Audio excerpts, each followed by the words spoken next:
Assalamualaikum warahmatullahi wabarakatuh. Perkenalkan, nama saya Muhammad Habil, berasal dari kelompok satu dan sekaligus ketua dari kelompok satu. Anggota dari kelompok satu terdiri dari Mauliana, Kudratunida, Indah Nabila Sinaga, Siti Nazarina, Anissa Ofaira, Tri Iriani Fitria, dan Betty Daura. Kami di sini akan mempresentasikan hasil diskusi kami tentang Pancasila sebagai sistem etika. Saya akan menjelaskan sedikit tentang Pancasila sebagai sistem etika. Pancasila sebagai sistem etika, di samping merupakan way of life bangsa Indonesia, juga merupakan struktur pemikiran yang disusun untuk memberikan tuntutan atau panduan kepada setiap warga negara Indonesia dalam bersikap dan bertingkah laku. Pancasila sebagai sistem etika dimaksudkan untuk mengembangkan dimensi moralitas dalam diri setiap individu, sehingga memiliki kemampuan menampilkan sikap spiritualitas dalam kehidupan bermasyarakat, berbangsa, dan bernegara. Mahasiswa sebagai peserta didik termasuk anggota masyarakat ilmiah akademik yang memerlukan sistem etika yang original dan komprehensif agar dapat mewarnai setiap keputusan yang diambil dalam profesi ilmiah. Sebab keputusan ilmiah yang diambil tanpa pertimbangan dapat menjadi bumerang bagi mereka tersendiri, sehingga menjadikan dunia ilmiah itu hampa nilai atau value free. Untuk materi selanjutnya akan disampaikan oleh Mauliana. Assalamualaikum warahmatullahi wabarakatuh. Baik, saya akan melanjutkan materi yang telah disampaikan oleh Muhammad Habil, yaitu selanjutnya adalah materi pengertian etika. Etika adalah kelompok filsafat praktis atau filsafat yang membahas bagaimana manusia bersikap terhadap apa yang ada, dan etika ini dibagi menjadi dua kelompok, yaitu etika umum dan etika khusus. Etika merupakan suatu pemikiran kritis dan mendasar tentang ajaran-ajaran dan pandangan-pandangan moral. Etika adalah ilmu yang membahas tentang bagaimana dan mengapa kita harus mengikuti suatu ajaran-ajaran moral tertentu, atau bagaimana kita bersikap dan bertanggung jawab dengan berbagai ajaran moral. Kelompok etika itu ada dua. Yang pertama, kelompok etika umum, mempertanyakan prinsip-prinsip yang berlaku bagi setiap tindakan manusia. Kelompok kedua yaitu etika khusus, membahas prinsip-prinsip tersebut yang telah dibahas di kelompok etika umum dalam hubungannya dengan berbagai aspek kehidupan manusia, baik sebagai individu atau etika individual maupun makhluk sosial atau etika sosial. Assalamualaikum warahmatullahi wabarakatuh. Saya Siti Nazarina dari kelompok 1 ingin melanjutkan materi yang telah disampaikan oleh Mulyana. Aliran-aliran etika. Ada beberapa aliran etika yang dikenal dalam bidang filsafat, meliputi etika keutamaan atau etika kebajikan.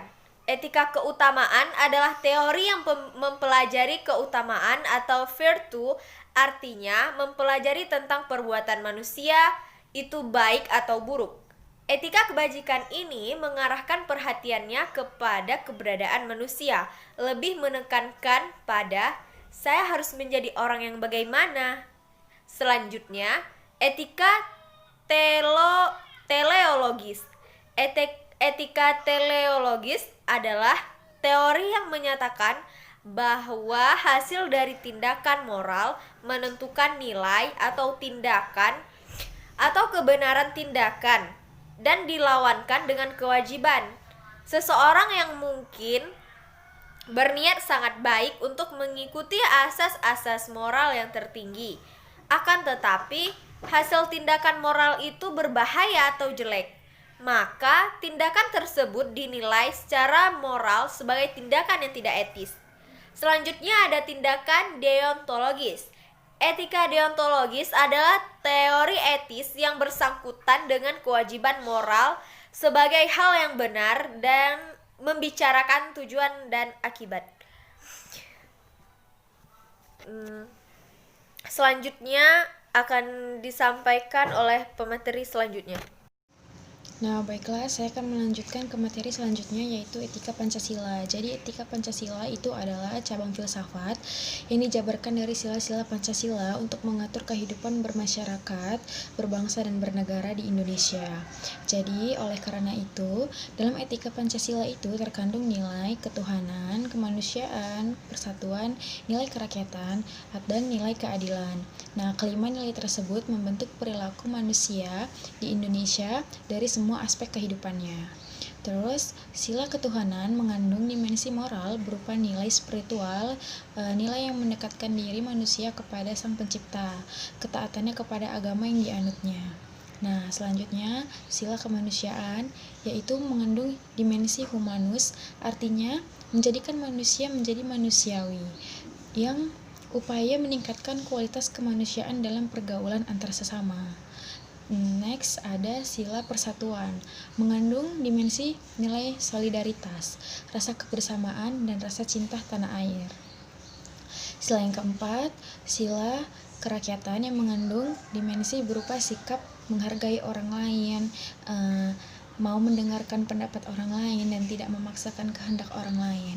Selanjutnya ada sila keadilan, mengandung dimensi nilai mau peduli atas nasib orang lain, kesediaan membantu kesulitan orang lain. Jadi, etika Pancasila itu sebenarnya pengertiannya lebih dekat kepada pengertian etika keutamaan ataupun etika kebajikan. Nah, meskipun corak deontologis dan teologis itu termuat di dalamnya, namun etika keutamaan itu lebih dominan karena etika Pancasila tercermin dalam 4 tabiat saleh, yaitu 1. Kebijaksanaan, 2. Kesederhanaan, 3. Keteguhan, dan 4. Keadilan. Nah, yang pertama, kebijaksanaan, artinya melaksanakan suatu tindakan yang didorong oleh kehendak yang tertuju pada kebaikan atas dasar kesatuan akal, rasa, kehendak yang berupa kepercayaan yang tertuju pada kenyataan mutlak atau Tuhan dalam memelihara nilai-nilai kehidupan manusia dan nilai-nilai hidup yang religius. Selanjutnya, kesederhanaan artinya membatasi diri atau tidak melampaui batas dalam hal kenikmatan. Terus, keteguhan artinya membatasi diri atau tidak melampaui batas dalam menghindari penderitaan. Dan yang terakhir, keadilan, yaitu artinya memberikan rasa wajib kepada diri sendiri dan manusia lain serta terhadap Tuhan yang terkait dengan segala sesuatu yang sudah menjadi haknya. Assalamualaikum warahmatullahi wabarakatuh. Nama saya Anissa Ufaira. Saya akan menyambung materi yang disampaikan oleh Indah Nabila Sinaga. Pengertian nilai. Nilai atau value adalah kemampuan yang dipercayai yang ada pada suatu benda untuk memuaskan manusia. Sifat dari suatu benda yang menyebabkan menarik minat seseorang atau kelompok. Jadi, nilai itu pada hakikatnya adalah sifat dan kualitas yang melekat pada suatu objeknya. Dengan demikian, nilai itu adalah suatu kenyataan yang tersembunyi di balik kenyataan-kenyataan lainnya. Menilai berarti menimbang. Suatu kegiatan manusia untuk menghubungkan sesuatu dengan sesuatu yang lain, kemudian untuk selanjutnya diambil keputusan. Keputusan itu adalah suatu nilai yang dapat menyatakan berguna atau tidak berguna, benar atau tidak benar, baik atau tidak baik, dan seterusnya. Penilaian itu pastilah berhubungan dengan unsur indrawi manusia sebagai subjek penilai, yaitu unsur jasmani, rohani, akal, rasa, karsa, dan kepercayaan.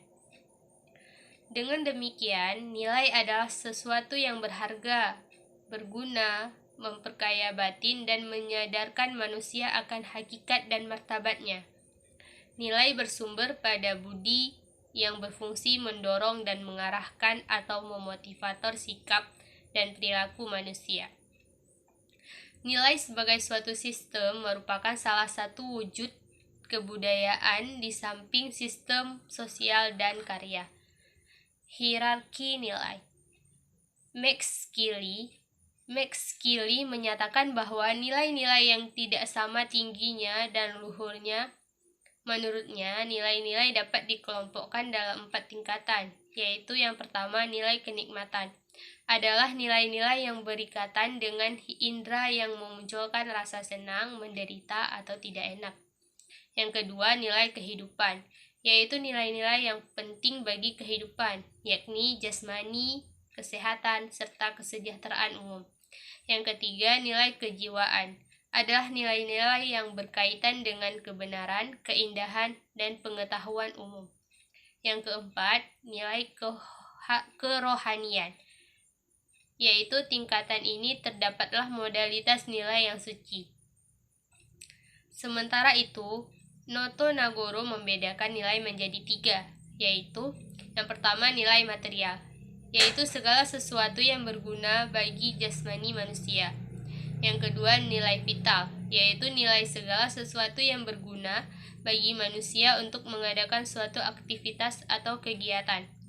Yang ketiga nilai kerohanian, yaitu segala sesuatu yang bersifat rohani manusia yang dibedakan dalam 4 tingkatan sebagai berikut. Nilai kebenaran, yaitu nilai yang bersumber pada rasio, budi, akal, atau cipta manusia. Nilai keindahan atau estetis, yaitu nilai yang bersumber pada perasaan manusia. Nilai kebaikan atau nilai moral, yaitu nilai yang bersumber pada unsur kehendak manusia. Dan yang terakhir itu nilai religius, yaitu nilai kerohanian tertinggi dan bersifat mutlak. Materi selanjutnya akan disambung oleh Tri Iriani Fitria.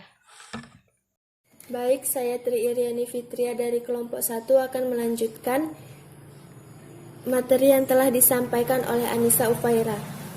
Urgensi Pancasila sebagai sistem etika. Pentingnya Pancasila sebagai sistem etika terkait dengan problem yang dihadapi bangsa Indonesia yaitu sebagai berikut. 1. Banyaknya kasus korupsi yang melanda negara Indonesia sehingga dapat melemahkan sendi-sendi kehidupan berbangsa dan bernegara. 2. Masih terjadinya aksi terorisme yang mengatasnamakan agama, sehingga merusak semangat toleransi dalam kehidupan antar umat beragama dan meluluh lantahkan semangat persatuan atau mengancam disintegrasi bangsa. 3. Masih terjadinya pelanggaran HAM dalam kehidupan bernegara. 4. Kesenjangan antar kelompok masyarakat kaya dan miskin masih menandai kehidupan masyarakat Indonesia. 5. Ketidakadilan hukum yang masih mewarnai proses pengadilan di Indonesia. 6. Banyaknya orang kaya yang tidak bersedia membayar pajak dengan benar. Hal-hal penting yang sangat urgen bagi pengembangan Pancasila sebagai sistem etika meliputi hal-hal sebagai berikut. 1. Meletakkan sila-sila Pancasila sebagai sistem etika, berarti menempatkan Pancasila sebagai sumber moral dan inspirasi bagi penentu sikap, tindakan, dan keputusan yang diambil setiap warga negara. 2. Pancasila sebagai sistem etika memberi guidance atau bimbingan bagi setiap warga negara sehingga memiliki orientasi yang jelas dalam tata pergaulan baik lokal, nasional, regional, maupun internasional. 3. Pancasila sebagai sistem etika dapat menjadi dasar analisis bagi berbagai kebijakan yang dibuat oleh penyelenggara negara sehingga tidak keluar dari semangat negara kebangsaan yang berjiwa Pancasila. 4.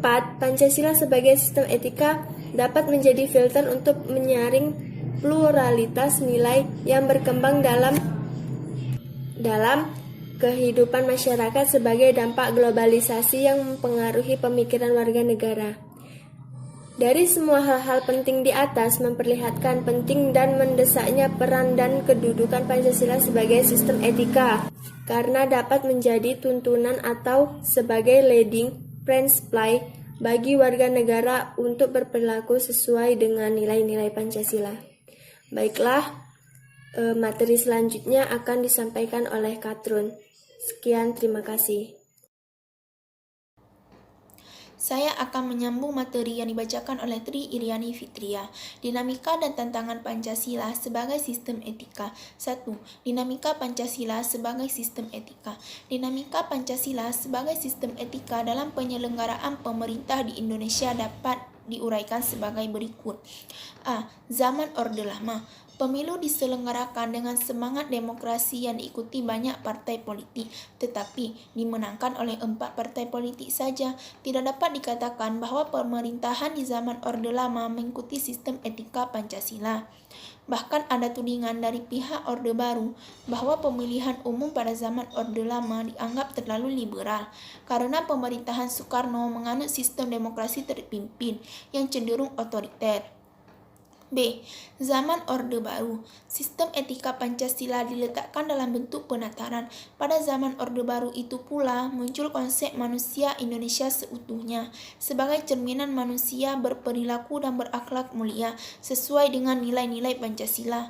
Manusia Indonesia seutuhnya dalam pandangan Orde Baru artinya manusia sebagai makhluk ciptaan Tuhan Yang Maha Esa yang secara kodrati bersifat monodualistik, yaitu makhluk rohani sekaligus jasmani dan makhluk individu sekaligus makhluk sosial.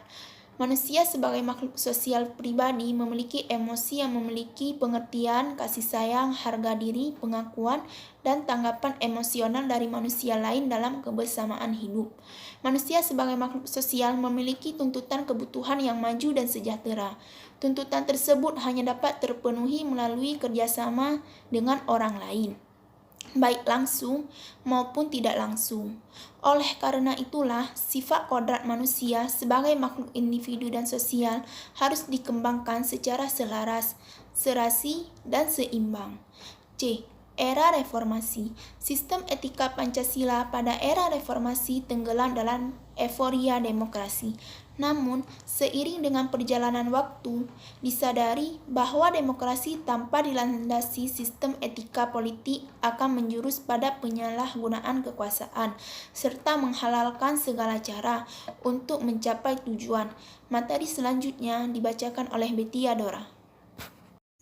Assalamualaikum warahmatullahi wabarakatuh. Saya Betia Dora. Saya akan melanjutkan pemateri yang telah disampaikan oleh Katrun tentang Pancasila sebagai sistem etika. Nah, ada beberapa hal atau 3 hal penyebab terjadinya tantangan Pancasila sebagai sistem etika. Yang pertama adalah pada zaman Orde Lama. Pada zaman Orde Lama ini terdapat tantangan di mana sikap otorita atau kepemerintahan sebagaimana yang tercermin dalam penyelenggaraan negara yang menerapkan sistem demokrasi terpimpin. Hal tersebut tidak sesuai dengan sistem etika Pancasila yang lebih menonjolkan semangat musyawarah dan mufakat. Nah, ada juga nomor 2 yaitu zaman Orde Baru, di mana pada zaman Orde Baru ini terdapat satu masalah yaitu masalah KKN, korupsi, kolusi, dan nepotisme yang ini merugikan penyelenggara negara. Hal ini tersebut tidak sesuai dengan keadilan sosial karena korupsi, kolusi, dan nepotisme hanya menguntungkan segelintir orang dan kelompok orang tertentu. Nah, yang terakhir adalah era reformasi. Nah, di mana di era reformasi ini berupa euforian kebebasan berpolitik sehingga mengabaikan moral-moral normal. Norma-norma moral. Misalnya munculnya anarkisme yang memaksa kehendak untuk mengataskan kebebasan berdemokrasi. Nah, inilah 3 tantangan Pancasila sebagai sistem etika. Nah, inilah penjelasan saya akhiri. Assalamualaikum warahmatullahi wabarakatuh. Terima kasih. Demikian presentasi dari kelompok 1 tentang Pancasila sebagai sistem etika. Jika masih ada kekurangan dari materi atau dari perkataan kami mohon maaf. Saya akhiri. Wabillahi taufiq wal hidayah. Assalamualaikum warahmatullahi wabarakatuh.